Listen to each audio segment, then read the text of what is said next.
All right. Hi, I'm Madison with Railhammer Pickups, and I'm here with Matty from Hyro the Hero. How you doing? Hey, Madison. I'm great. Thanks. I just have a couple questions for you. I wanted to start talking about your career. Tell us a little bit about what you're working on right now.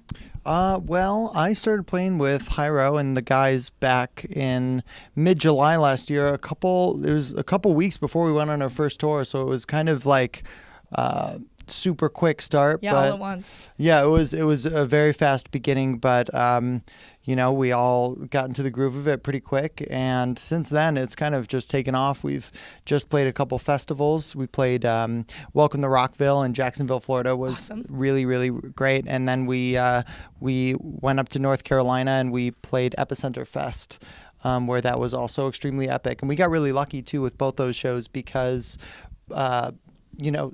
after we played, they both kind of subsequently had like big delays due to weather. Mm-hmm. So, but we got all of our sets in, and it was a lot of fun. Awesome. Yeah, I was just at a Halfway to Harvest this Saturday, and there was rain, and we were like, oh my God, it's going to get rained out. And there was a ton of mud on the ground, but it actually stopped raining in time. So we had everybody still play a good set. Nice. I'm always worried about weather with outdoor festivals. Yeah, we had got one rained out last year louder than life. It was really we were all sad. Mm-hmm. So as a musician, who are some of your biggest influences? Well, guitar-wise, I mean, I always listened to a lot of blues and stuff growing up. I really, I love Johnny Cash.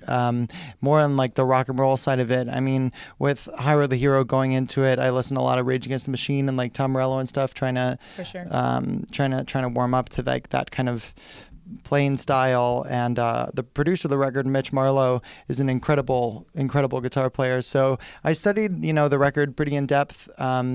Trying to like understand that the tones and the style of the music, so could kind of really like put my full self into it. And growing up, I mean, I listened to a lot of like punk, just like kind of the raw, fast stuff. Really into Ramones and the Clash.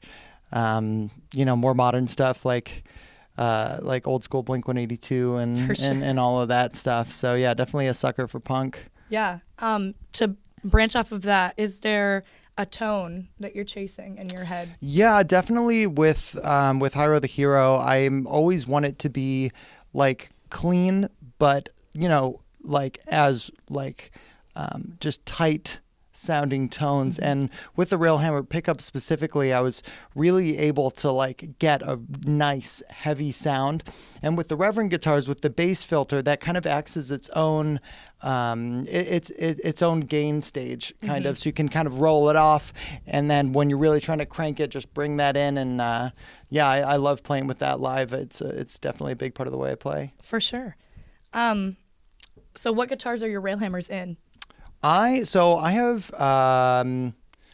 I guess at this point I've got 4 Reverend guitars, which is crazy. Wow. Yeah. Because the first one I got was the Slingshot, and that one I think was made in 1999, so that's one of the ones from East Point, and there's 2 P90s in that one. But I really do love that guitar, so I was really pleasantly surprised when I got the Charger HB, is that has the Railhammers in it, and that one rips. That guitar is awesome. And we played Shiprocked at the end of January, and I really tested it out for the first time on that boat.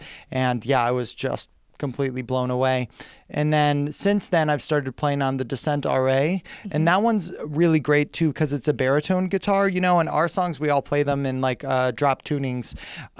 So I really have become like super comfortable with that one because it just is low and crunchy and just really fast. And then also the Super Rev, I just started playing with that one, and that's probably my favorite Reverend guitar that I have. Yeah, I mean, I love the Slingshot totally because it's like that's a hollowed guitar, and it's really light. And I would go from playing I was playing like a Fender Strat, before I started playing with the Charger HB, and it's like a pretty heavy guitar. And going from that to the Slingshot, it's like, oh my gosh, if this is light as a feather. Right. And the Super Rev kind of has that similar kind of feel. It's not as light as the Slingshot, but anyways, there's it's just got that one bridge pickup in it, Right. and it sounds so good. I really love that guitar. Have Railhammers changed the way you play?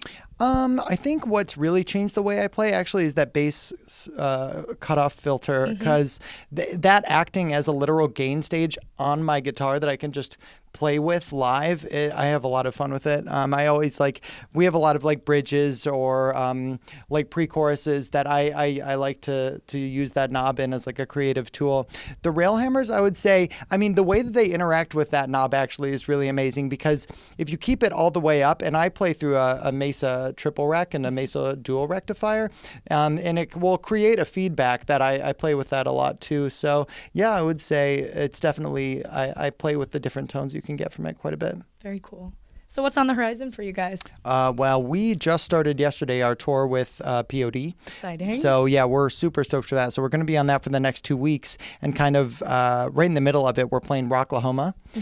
So we're also very excited for that. And then at the end of the tour, we're capping it off with a show with Trivium and Cane Hill at a video game convention called DreamHack. Oh, cool. So it kind of goes POD tour, Rocklahoma, DreamHack, and then we're going to have, I think, about a week and a half off, and then we're going to start the Disrupt tour, Rockstar Disrupt tour with Sum 41, Thrice, awesome. Circus Survive, and The Used. And a bunch of other really great bands too. The Story So Far, Juliet Sims, 4 Year Strong, Andy Black. Just, it's an incredible lineup, and we are so excited to be a part of it. You guys are busy. We're really busy, and actually while we're on there, we're playing 2 different Warped Tour dates, the Warped Tour 25-year anniversary shows. Yeah, so we're doing the one in Atlantic City and another one in Mountain View. So yeah, we've got a busy summer ahead of us, and really looking forward to everything. For sure. And I have just one more question for you, a question that I kind of added to the list. What's your favorite venue to play, and why? My favorite venue to play? That's an amazing question. We played, actually, I'm wearing the shirt right now, the St. Vitus Bar in Brooklyn, New York. Okay. It's kind of this Satan-themed whiskey bar, and it's kind of I love it for this reason. It feels really like a hole in the wall, but once you get in there, you can feel the attitude. The people are really great. Yes, and I also always love going to New York, going to Brooklyn. So definitely St. Vitus is one of my favorites. I grew up in Cleveland, Ohio, and we haven't played there yet, but the Grog Shop in Cleveland I've been there. Very cool place. Is iconic and one of my favorites. Yeah. Well, thank you so much for your time. I Madison, appreciate you thank you so questions. much. Yeah, my pleasure.